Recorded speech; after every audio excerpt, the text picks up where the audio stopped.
తాకట్టులో ఉన్న బంగారానికి తక్షణ విముక్తి. ఈ రోజు మార్కెట్ రేట్ క్యాష్ మీ చేతిలో. శివ గోల్డ్ కంపెనీ, మీ నమ్మకానికి మా హామీ. నార్మల్గా మీరు అందరితోని పెద్ద హీరోలు అందరికీ వర్క్ చేశారు. మీరు రాసిన డైలాగులు కానీ లేకపోతే మీరు రాసిన వర్క్లు కానీ ఎవరికి బాగా సూట్ అయ్యి హిట్లు అవ్వడం వేరే అండి. ఇవన్నీ హిట్లే. బట్ మీరు పర్సనల్గా కనుక if you take a call, నాకు వాళ్ళతో బ్రహ్మాండంగా సూట్ అయిందండి కాంబినేషన్ అంటే ఎవరితో చెప్తారు సార్? అంటే నాకు బిగినింగ్ స్టేజ్లో నాకు రవితేజ్కి బాగా అంటే ఓహో నేను తన స్టైల్కి బాగా అడాప్ట్ అయ్యే రైటర్ని నేను అనిపించింది నాకు. అంటే రవికి ఏంటో ఒక స్టైల్ ఉంటుంది, ఒక క్యాజువల్ హీరోయిజం. అది క్యాజువల్ హీరోయిజం. తను పట్టి పట్టి చెప్పడు, చాలా క్యాజువల్గా ఫ్లో ఈజీ, చాలా కొలోక్యల్ హీరోయిజం. హీరోయిజం దానికి నా రైటింగ్ బాగా సూట్ అయ్యేది అనిపించింది బిగినింగ్. అందుకనే ఎక్కువ ఫిలిమ్స్ తనక రాశా. అవునండి. నాకు తెలిసి లాస్ట్ ఫిలిం వాజ్ బలుపు. సో బలుపు వరకు, బలుపు కానీ అమ్మా నాన్న తమిళమే కానీ తర్వాత చాలా రాశారు తనకి, డాన్ సీను ఇవన్నీ. సో తనకి బాగా నా రైటింగ్ తనకు సూట్ అవుతుంది ఓకే అని నాకు అనిపించింది.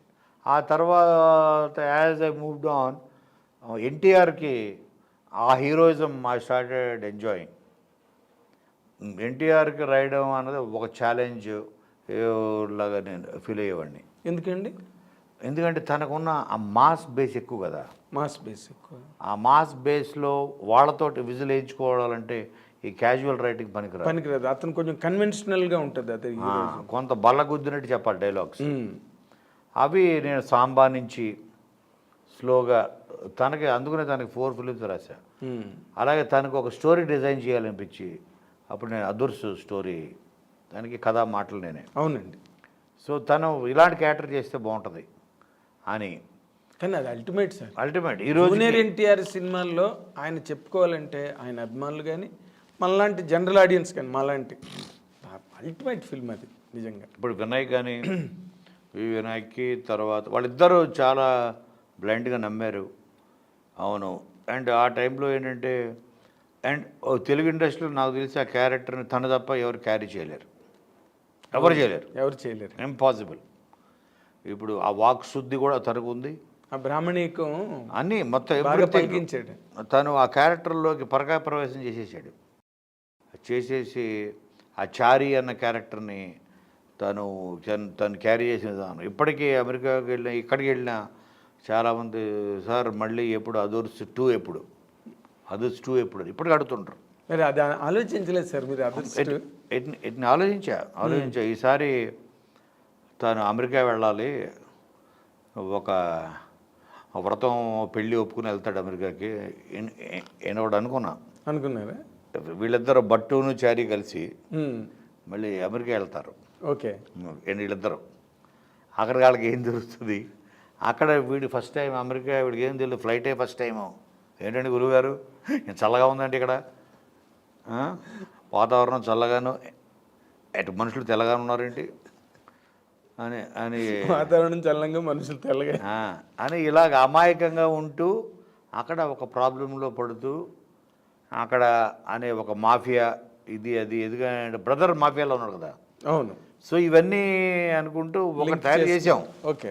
అయితే ఇప్పుడు తారక్ తను ఆస్కార్ స్థాయికి ఎదిగాడు. ఓకే. బట్ అయినా కూడా తను దిగి చేయాలంటాను నేను ఇది. ఇప్పుడు యాక్టర్ కంటూ ఆర్టిస్ట్ అతని స్థాయి పెరగచ్చు. అంటే 1000 కోట్లు సంపాదించవచ్చు, 10,000 కోట్లు సంపాదించవచ్చు, కానీ స్టిల్ చెప్పులు కుట్టోడు క్యారెక్టర్ వేయచ్చు, ఇంకా బ్రాహ్మణ క్యారెక్టర్ వేయచ్చు.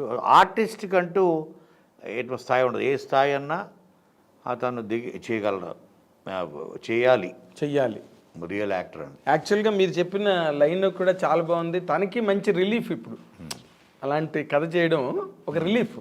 మంచి యాక్షన్ ప్యాక్డ్ అవి చేస్తుంటాడు కదా తను.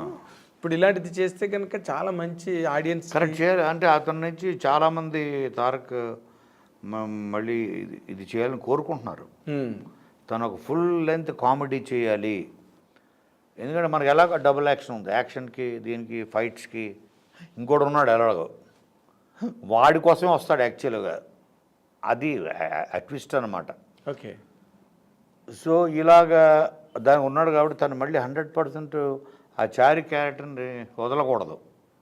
ఎందుకంటే మీకు ఎలాగైతే ఇప్పుడు జేమ్స్ బాండ్ అన్నది అది ఆ ఫ్రాంచైజ్ ఎంత పాపులర్ వాళ్ళకి, మనకి తెలుగులో నాకు తెలిసి చారీ భట్టు ఈ combination NTR Laurel and Hardy లాగా ఎక్స్ట్రాడనరీ కాంబినేషన్, చాలా గొప్ప కాంబినేషన్. నాకు తెలిసి ఇది కనుక మళ్ళీ ఇప్పుడు ఆ కాంబినేషన్ రిపీట్ చేస్తే ఇప్పుడున్న ప్రజెంట్ ఈ మల్టీప్లెక్స్ ఓటీటీ ఈ బిజినెస్ పెరిగిన ట్రెండ్కి కనీసం ఇది 500 crores చేస్తుంది.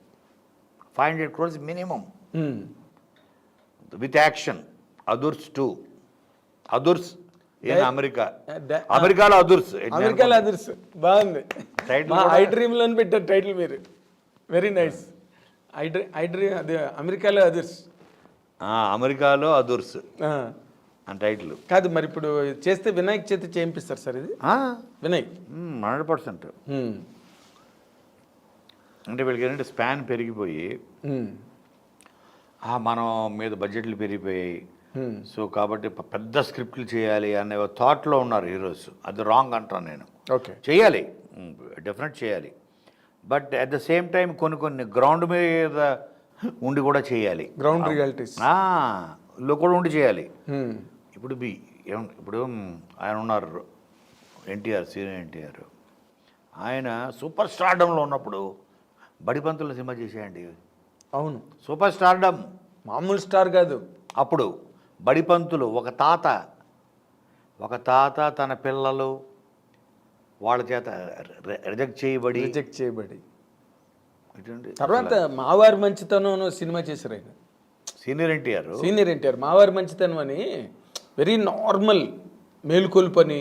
ఆయన కొన్ని సినిమాలు ఇర్రెస్పెక్ట్ ఆఫ్ ద రిజల్ట్ అది హిట్ అయ్యాయా ఫ్లాప్ అయ్యాయా అని పక్కన పెడితే, బట్ ఈ టుక్ అప్ దోస్ క్యారెక్టర్స్, ఆ బేస్ క్యారెక్టర్స్ని వదలకుండా ఆయన దానవీర్ సూర్కర్ణులు అవన్నీ చేయడం అదొక ఎత్తు అయితే, ఈ ప్రయాణం కూడా అతను మానేలేదండి. అంటే ఒక సినిమా కనుక ఆడియన్స్కి వాళ్ళ మనసుకి ఎక్కితే, ఈవెన్ అదుర్స్ 2 కూడా ఇది 500 crores 600 crores కలెక్ట్ చేయడం చాలా ఈజీ. అవునండి, మీరు చెప్పిన ఫార్ములా ప్రకారం అయితే అంత పెద్ద కష్టమైన విషయం కాదు అది.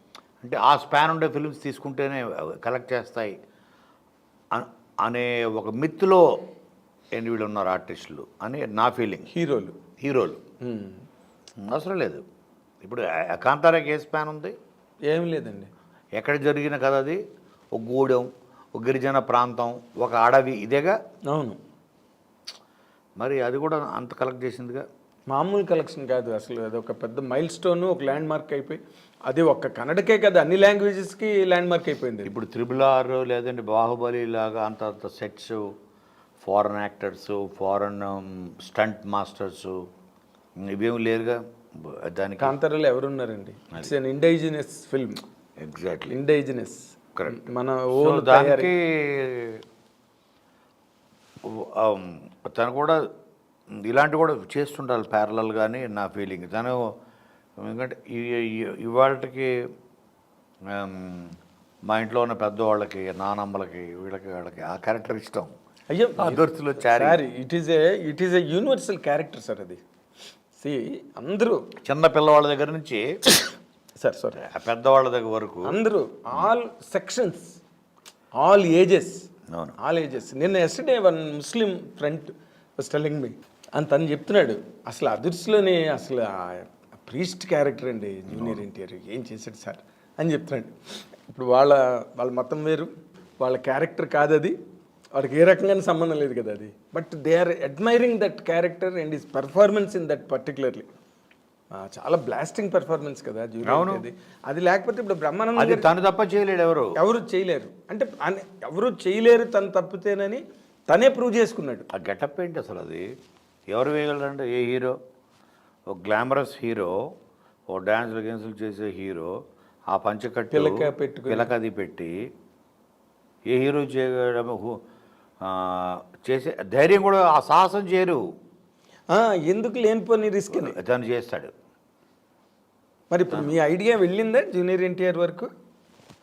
అంటే మేము అప్పుడు అనుకున్నాము. తర్వాత ఇక తన ప్రయాణం ఇప్పుడు త్రిబుల్ కొన్ని సంవత్సరాలు అయిపోయింది. ఇలాగ ప్రయాణంలో తన స్కేల్ పెరిగిపోయింది. ఇన్స్పైట్ ఆఫ్ దట్ ఆ స్కేల్కి వెళ్ళి కూడా చేయొచ్చు అంటున్నాను.